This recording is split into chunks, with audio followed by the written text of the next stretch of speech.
அமெரிக்காவினுடைய மத்திய கிழக்குக்கான தூதராக இருக்கக்கூடிய ஸ்டீவ் விட்காவும் குஷ்னரும் நாளைய தினம் இஸ்ரேலுக்கு அவசரமாக விஜயம் செய்ய இருக்கிறார்கள் என்கிற செய்திகள் வெளியாகி இருக்கிறது. இந்த மாதிரியான ஒரு சூழல்ல ஒரு பரபரப்பான நிலை நிலவி கொண்டிருக்கிறது காசாவுக்குள்ள. ஏன்னா அந்த பங்கர்ல இருந்து நேரடியாக காசாவுக்குள்ள அவங்க வரணும்னா கிட்டத்தட்ட 9 கிலோமீட்டர் அளவுக்குண்டான ஒரு நிலத்தடி பங்கர் எக்ஸ்ட்ரா தோண்ட வேண்டி வரும் என்கிற செய்திகளையும் தற்போது வெளியாகி இருக்கக்கூடிய செய்திகளை நம்ம பார்க்க முடியும். பாலஸ்தீன விடுதலை அமைப்பினர் இன்றைக்கு திட்டத்தெளிவான ஒரு அறிக்கையை வெளியிட்டிருக்கிறார்கள். மேலதிகமாக எங்களுடைய டிக்ஷனரியிலேயே, எங்களுடைய அகராதியிலேயே சரணடைதல் அல்லது எதிரியிடத்தில் ஒப்புக்கொண்டு மடிதல் என்கிற ஒன்று இல்லவே இல்லை என்று சொல்லி இருக்கிறார்கள். அது யதார்த்தமானது. ஏன்னா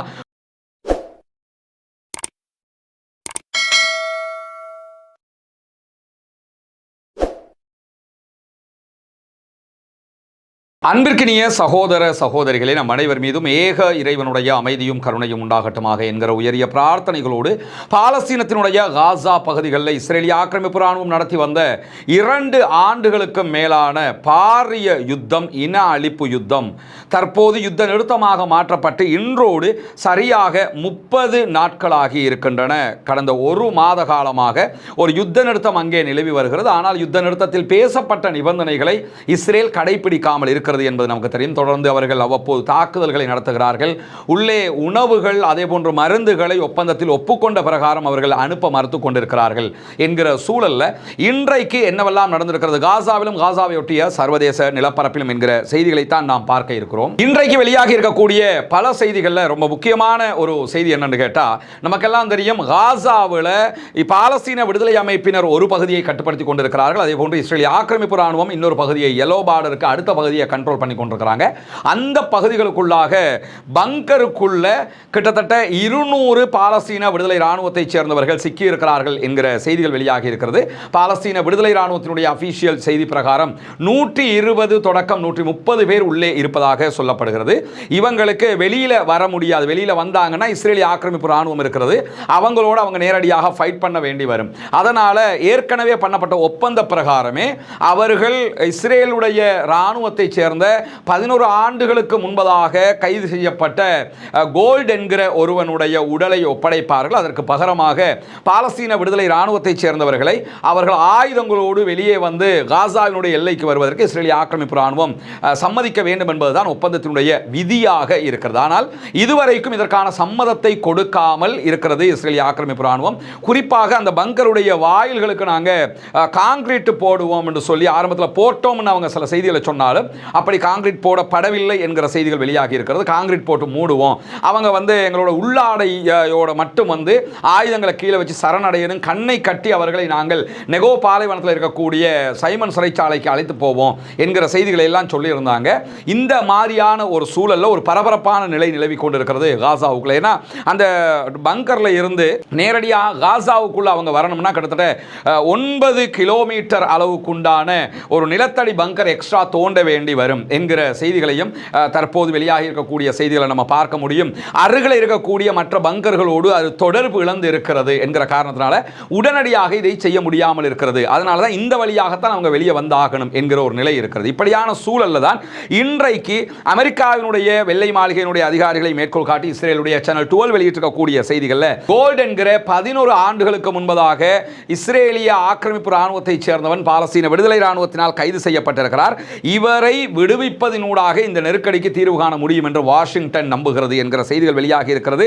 இந்த ஒப்பந்தத்தினுடைய ஒரு பகுதியாக கோல்டினுடைய உடல்களை பாலஸ்தீன விடுதலை அமைப்பினர் ஒப்படைக்க வேண்டும். அதற்கு பகரமாக பாலஸ்தீன விடுதலை அமைப்பை சேர்ந்தவர்கள் ரஃபாவுக்குள்ள சிக்கி இருக்கக்கூடியவங்க, பங்கருக்குள்ள இருக்கக்கூடியவங்க வெளியேற்றப்படுவார்கள். இதுதான் சரியான முறையாக இருக்கும் என்று அமெரிக்கா நம்புவதான செய்திகள் வெளியாகி இருக்கக்கூடிய சூழல்ல தான் பாலஸ்தீன விடுதலை அமைப்பினர் இன்றைக்கு வெளியிட்டிருக்கக்கூடிய அறிவிப்பில் லெப்டினன்ட் ஹதர் கோல்டினுடைய உடலை நாங்கள் இஸ்ரேலிடத்தில் ஒப்படைப்பதற்கு தயாராக இருக்கிறோம் என்று சொல்லி இருக்கிறார்கள். அதற்கு பகரமாக எங்களுடைய சகோதரர்கள் வெளியே வர வேண்டும் என்பதுதான் அவர்களுடைய கோரிக்கையாக இருக்கிறது. ரஃபாவில் இருக்கக்கூடிய எஃப்னா அகதிகள் முகாமில் இருக்கிற ஒரு சுரங்கப்பாதை பகுதிகளில் நேற்றைய தினம் பாலஸ்தீன விடுதலை அமைப்பினர் என்ன பண்ணாங்கன்னா உடல்களை தேடிக்கொண்டிருந்த நிலையில தான் இந்த உடலை மீட்டிருக்கிறார்கள். இஸ்ரேலுடைய ராணுவத்தை சேர்ந்தவருடைய உடல். இவர்தான் பாலஸ்தீனத்தில் அதிக காலம் பாலஸ்தீன விடுதலை அமைப்பிடத்தில் கைதியாக இருந்த இஸ்ரேலை சேர்ந்தவனாக இருக்கிறான். 11 ஆண்டுகளுக்கு மேலாக இவன் 2014 கைது செய்யப்பட்டதில் இருந்து பாலஸ்தீனத்தில் தான் இருந்து வந்த நிலையில் இந்த யுத்தத்தில் இஸ்ரேல் நடத்திய தாக்குதலில் இவன் கொல்லப்பட்டிருக்கிறான் என்கிற நிலையில தான் ரஃபாவில் இருக்கிற சுரங்கத்தில் சிக்கியிருக்கக்கூடிய பாலஸ்தீன விடுதலை அமைப்பினரை வெளியேற்றுவதற்கு பகரமாக இவனை விடுவிப்பதற்கு நாங்கள் தயாராக இருக்கிறோம் என்று பாலஸ்தீன விடுதலை அமைப்பினர் சொல்லி இருக்கிறார்கள். லெப்டினன்ட் ஹதர் கோல்ட் என்கிறவர் இவர்தான். இவரைத்தான் 11 ஆண்டுகளுக்கு முன்பதாக பாலஸ்தீன விடுதலை அமைப்பினர் கைது செய்திருந்தார்கள். தற்போது இவன் தான் சடலமாக மீட்கப்பட்டிருக்கிறான் என்கிற செய்திகளுக்கு நடுவில் பாலஸ்தீன விடுதலை அமைப்பினர் இன்றைக்கு திட்டத்தெளிவான ஒரு அறிக்கையை வெளியிட்டிருக்கிறார்கள். மேலதிகமாக எங்களுடைய டிக்ஷனரியிலேயே, எங்களுடைய அகராதியிலேயே சரணடைதல் அல்லது எதிரியிடத்தில் ஒப்புக்கொண்டு மடிதல் என்கிற ஒன்று இல்லவே இல்லை என்று சொல்லி இருக்கிறார்கள். அது யதார்த்தமானது. ஏன்னா உலகத்தில் இப்படி ஒரு இனக்குழுவ சமூகத்தை யாருமே பார்க்கலங்கிற அளவுக்கு அவர்களுடைய மன வலிமையை இந்த யுத்தம் வெளிக்காட்டி இருக்கிறது.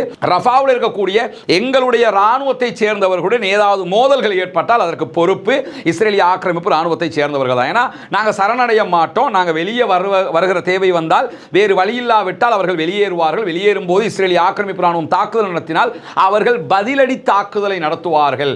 ஒன்றோ பதிலடி தாக்குதலை நடத்திவிட்டு எங்கள் எல்லைக்குள் அவர்கள் உயிரோடு வருவார்கள், இல்லை என்று சொன்னால் அங்கேயே அவர்கள் மரணிப்பார்கள் என்கிற ஒரு செய்தியை சொல்லும் போது அவங்க என்ன சொல்லியிருக்கிறாங்கன்னா, சரணடைதல் உங்ககிட்ட வந்து கையை கட்டி நிற்கிறது, கண்ணை கட்டி நிற்கிறது, உள்ளாடையோட வந்து நிற்கிறதெல்லாம் எங்க அகராதியில் அப்படி ஒன்று கிடையாது. ஒரு காலமும் நாங்கள் அப்படி பண்ணினது கிடையாது.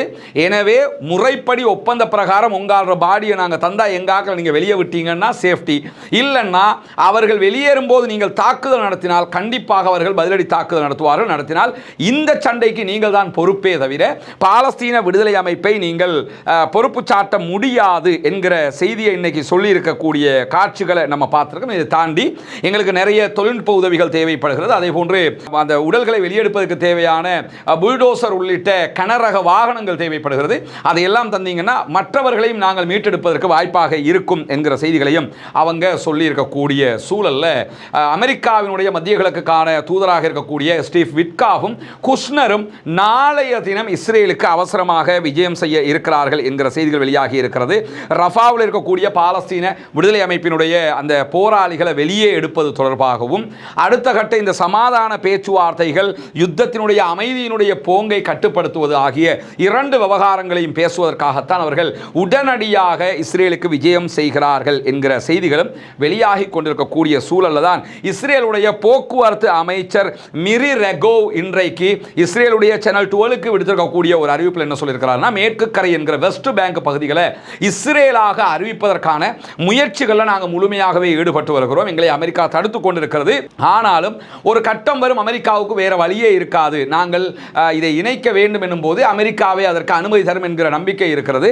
அதனால நாங்கள் மேற்கு கரையை பாலஸ்தீனத்தில் இருந்து பிரித்து இஸ்ரேல் என்று ஆக்குவதற்கான ஒரு முயற்சியில் ஈடுபட்டு கொண்டிருக்கிறோம். ஆனால் இணைப்பதற்கான நேரம் இதுவல்ல, ஆனால் கண்டிப்பாக இணைப்போம் என்கிற ஒரு செய்தியையும் இன்றைக்கு இஸ்ரேலுடைய போக்குவரத்து அமைச்சர் சொல்லியிருக்கக்கூடிய செய்திகளுக்கு நடுவில் தி கார்டியன் என்கிற யூகேயினுடைய லண்டன்ல இருந்து வெளிவரக்கூடிய மிக முக்கியமான சர்வதேச பத்திரிகை ஒரு செய்தியை வெளியிட்டிருக்கிறது. இஸ்ரேலிய ஆக்கிரமிப்பு ராணுவம் பாலஸ்தீனத்தில் இருந்து கைது செய்திருக்கக்கூடிய அப்பாவி சகோதரர்கள் ஆயிரக்கணக்கான சகோதரர்களை பூமிக்கு கீழே இருக்கக்கூடிய பங்கர் சிறைச்சாலைகளில் வைத்து அவதிப்படுத்தி கொண்டிருக்கிறார்கள், ரொம்பவே தொல்லை கொடுத்து கொண்டிருக்கிறாங்க என்கிற செய்திகள் சொல்லப்பட்டிருக்கிறது. அவர்கள் தனிமைப்படுத்தப்பட்டிருக்கிறார்கள். அவங்களுக்கு எந்த உணவுகளும் போதுமான அளவுக்கு வழங்கப்படுவதில்லை. அவங்க வெளிச்சத்தையே பார்க்க முடியாத அளவுக்கு அடைத்து வைக்கப்பட்டிருக்கிறார்கள் என்கிறது பிரிட்டிஷினுடைய செய்தித்தாள் தி கார்டியன். இதை தாண்டிய பல உண்மைகளும் அந்த சிறைச்சாலைகளுக்குள் இருக்கிறது.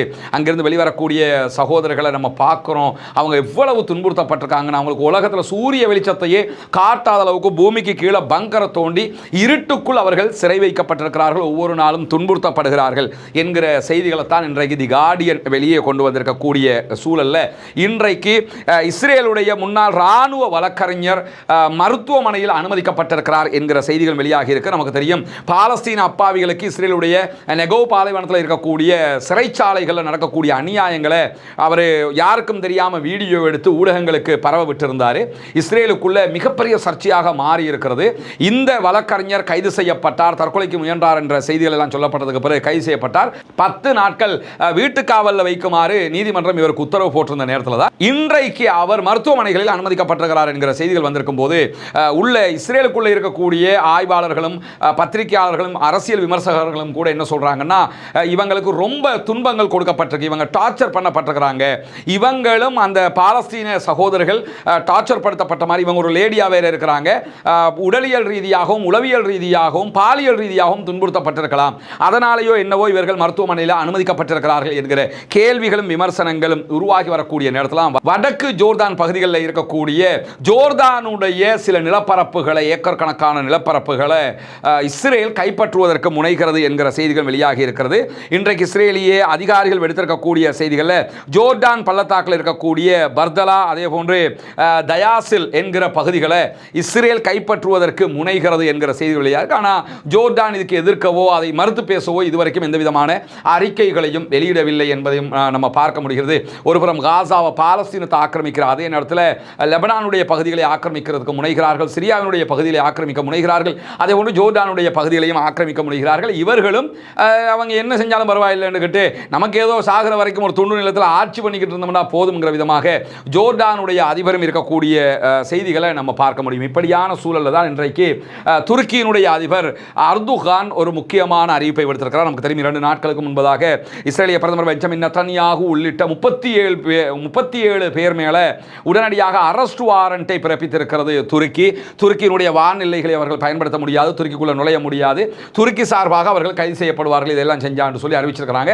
இது சர்வதேச மட்டத்தில் ஒவ்வொரு தனி நாடும் இதை செய்ய வேண்டும் என்கிற கோரிக்கைகள் வலுக்கிற அளவுக்கு இஸ்ரேல் மீதான ஒரு எதிர்ப்புணர்வை இது காட்டியிருக்கிறது. உண்மையில் பாலஸ்தீன விவகாரத்தில் இந்த சில நாட்களாக அர்துகான் அவர்களுடைய நடவடிக்கைகள் ரொம்பவும் பாராட்டுக்குரிய, அவர் அரசியல் ரீதியாக செஞ்சாலும் சரி அரசியல் இல்லாமல் செஞ்சாலும் சரி இந்த நடவடிக்கை பாராட்டுக்குரிய. அதே விதத்தில் தான் இன்றைக்கு அவர் விடுத்திருக்கக்கூடிய ஒரு அறிவிப்பில் என்ன சொல்றாருன்னா, 2023ஆம் ஆண்டில் நமக்கெல்லாம் தெரியும் துருக்கியில் ஒரு மிகப்பெரிய பூகம்பம் ஏற்பட்டிருந்தது, பெரிய அழிவை துருக்கி சந்தித்தது பல மாநிலங்களில்.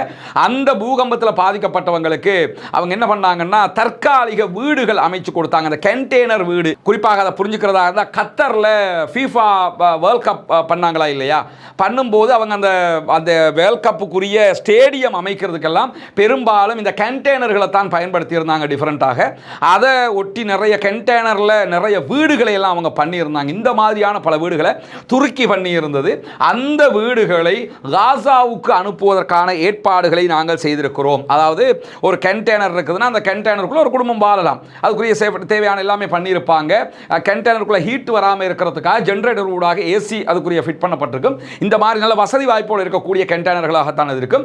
இந்த மாதிரி முன்கூட்டியே செய்யப்பட்ட வீடுகளை நாங்கள் அனுப்புவதற்கு தயாராகி வருகிறோம், நாங்கள் அனுப்புவதை யாரும் தடுக்கவும் முடியாது என்று சொல்லியிருக்கிறார். இந்த செய்தி வந்த அடுத்த கணமே மீண்டும் இஸ்ரேல் விடுத்திருக்கக்கூடிய ஒரு அறிவிப்பில் காசாவுக்குள்ள துருக்கியினுடைய ராணுவம் வர்றதை நாங்கள் ஏற்றுக்கிற மாட்டோம், சர்வதேச படைகள் வந்தாலும் துருக்கியினுடைய ஃபோர்ஸஸ் வரக்கூடாதுங்கிறாங்க. ஏன்னா துருக்கியை பொறுத்தவரை இஸ்ரேலுக்கு எப்படி நாம் அப்படி பறந்துபட்ட ஒரு கிரேட்டர் இஸ்ரேலை உருவாக்கணும்னு அவங்க துடிச்சுக்கிட்டு இருக்கிறாங்களோ, துருக்கிக்காரங்களுக்கு வளமையில் இருக்கக்கூடிய ஒன்று தான் நாங்கள் இழந்த உஸ்மானிய ஹிலாஃபத் ஒட்டோமான் கலிஃபேட்டை எப்படியாவது அடையணுங்கிறது அவங்கள ரத்தத்தில் இருக்கக்கூடிய ஒரு தேவையாக இருக்கிறது.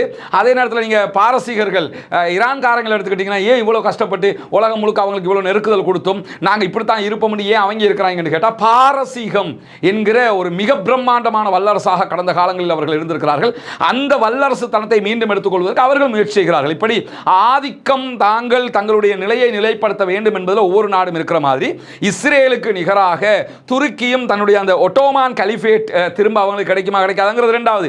ஆனால் அதை நோக்கி ஒரு பயணம் அவங்களுக்கு இருக்கிற காரணத்தினால அவங்க நாங்கள் எவன் செஞ்சாலும் நாங்கள் உள்ள வீட்டுகளை கொண்டு போவோம்னு சொல்கிறாங்க. சொன்ன மாதிரி அர்துகான் பண்ணுவாராக இருந்தால் உண்மையில் பாராட்டுக்குரியது, வரவேற்புக்குரியது. பொறுத்திருந்து பார்ப்போம் அர்துகான் சொன்னதை செய்வாரா என்பது. இப்படியான சூழலில் தான் இன்றைக்கு சொன்னதை செய்கிற படைப்பிரிவாக இருக்கக்கூடிய யமனில் இருக்கிற ஹூத்திகளுடைய படைப்பிரிவு ஒரு முக்கியமான அறிவித்தலை விடுத்திருக்கிறது. ஹூத்திகளுடைய அன்சாருல்லா படைப்பிரிவினுடைய தளபதி விடுத்திருக்கக்கூடிய அறிவிப்பில் என்ன சொல்லியிருக்கிறார்னு கேட்டால், நாங்கள் காசாவினுடைய அப்பாவி சகோதரர்களுக்கு வழங்கிய வாக்குறுதியில் உறுதியாகவே இருக்கிறோம், நாங்கள் உங்களோடு இருக்கிறோம், நீங்கள் எப்படி உங்கள் தேசத்திற்காக தியாகம் செய்கிறீர்களோ அதே போன்று உங்களுக்காகவும் உங்கள் தேசத்திற்காகவும் நாங்கள் உங்களுக்காக எப்போதும் தியாகம் செய்வதற்கு தயாராக இருக்கிறோம், எங்களுக்கு எவ்வளவு அழிவுகள் வந்தாலும் அதை பற்றி நாங்கள் பொருட்படுத்த போவதில்லை, எதிரிகள் காசா மீது மீண்டும் தாக்குதல் நடத்தினால் மீண்டும் செங்கடலை ஆளுவோம், செங்கடல் மீது தாக்குதல்களை நடத்துவோம், இஸ்ரேல் மீது தாக்குதல்களை நடத்துவோம் என்று உறுதியாகவே அறிவித்திருக்கிறது யமனுடைய அன்சாருல்லா படைப்பிரிவு. நமக்கு தெரியும் ரொம்ப போல்டான ஒரு படைப்பிரிவு. இந்த காலகட்டத்தில் செங்கடல்னா என்னங்கிறதையே ஒரு காட்டிட்டாங்க. அந்த அடிப்படையில் தான் இந்த அறிவிப்பை விடுத்திருக்கிறது மட்டுமல்லாமல் அவங்க சூடானுக்கே மிக தெளிவாக என்ன சொல்லிட்டாங்கன்னா, சூடானில் இருக்கக்கூடிய துணை ராணுவ படை கிட்ட முழுக்க அநியாயம் பண்ணிக்கிட்டு தெரியுறானா இல்லையா ஆயுதக்குழு, இந்த ஆயுதக்குழு தாக்குதல்களை நிறுத்தல் என்று சொன்னால் நாங்கள் தாக்குதல் நடத்த வேண்டி வரும், ஏவுகணை தாக்குதல்களை நடத்துவோம் என்று சொல்லியிருக்கிறாங்க. அப்படியெல்லாம் நடத்த போனாங்கன்னா அது பெரிய ஒரு எஃபெக்டை உண்டாக்கிடும். ஏன்னா யமன்ல இருந்து சூடானுக்கு தாக்குதல் நடத்துவது என்பது ஈஸியானதும் கூட. 2020 கிலோமீட்டருக்கு இஸ்ரேலுக்கு அடித்தவங்களுக்கு இது பெரிய விஷயம் கிடையாது. அப்படியும் நாங்கள் முடிவெடுப்போம் என்று சொல்லியிருக்கிறார். ஆனால் தற்போது சூடானில் ஒரு சமாதான நிலை ஏற்படுவதற்கான பேச்சுவார்த்தைகள் மும்முரமாக நடைபெற்று வருகிறது. நாங்கள் சமாதானத்துக்கு ஒத்துக்கொள்கிறோம் என்று சொல்லி அந்த ஆயுதக்குழு சொல்லிக் கொண்டிருக்கக்கூடிய நிலையில் சர்வதேச உறுதிமொழியை ராணுவம் கேட்டுக்கொண்டிருக்கிறது. அது தொடர்பான தனியான ஒரு வீடியோ நாளைக்கு வெளியிடுவோம். அப்போ உங்களுக்கு மேலதிகமாக தெரிந்து கொள்ள முடியும். ஆனால் அன்சாருல்லாஹ் படைப்பிரிவு சூடானுடைய அப்பாவி சகோதரர்களுக்காக நாங்கள் நிற்போம் என்கிற செய்திகளையும் சொல்லி இருக்கக்கூடிய காட்சிகளை நம்ம பார்க்க முடியும். இன்றைக்கு வெளியாகி இருக்கக்கூடிய மிக முக்கியமான செய்திகளை தான் நம்ம இதில் பார்த்திருக்கிறோம். பாலஸ்தீனம் தொடர்பான மேலதிகமான செய்திகளுக்கும் தொடர்ந்து இணைந்திருங்கள். ரஸ்மின் மேசி நியூஸ் மற்றும் ரஸ்மின் டாக்ஸ் ஆகிய சேனல்களை சப்ஸ்கிரைப் செய்யாத சகோதரர்கள் சப்ஸ்கிரைப் செய்து இணைந்து கொள்கிறார். அதே நேரம் ரஸ்மின்ஸ் தாவா என்கிற ஒரு தனி சேனலையும் நம்ம உருவாக்கியிருக்கிறோம். சயின்ஸை பற்றி நிறைய பேச வேண்டியிருக்கிறதுனால குர்ஆனோடு ஒப்பிட்டு அந்த செய்திகளுக்காகவும் அதில் இணையக்கூடிய சகோதரர்கள் விரும்புகிற சகோதரர்கள் இணைந்து கொள்ளுங்கள் என்கிற செய்திகளோடு பாலஸ்தீனம் வெற்றி பெற வேண்டும், பாலஸ்தீனம் சுதந்திரம் அடைய வேண்டும், பாலஸ்தீன மக்களும் நம்மை போன்ற நிம்மதியானவர்களாக மாற வேண்டும், வாழ வேண்டும் என்கிற உயரிய பிரார்த்தனைகளோடு பாலஸ்தீன மக்களுக்காக தொடர்ந்தும் ஜனநாயக ரீதியாக குரல் எழுப்புவோமாக. வாகிறது அல்ஹம்துலில்லாஹி ரப்பில் ஆலமீன்.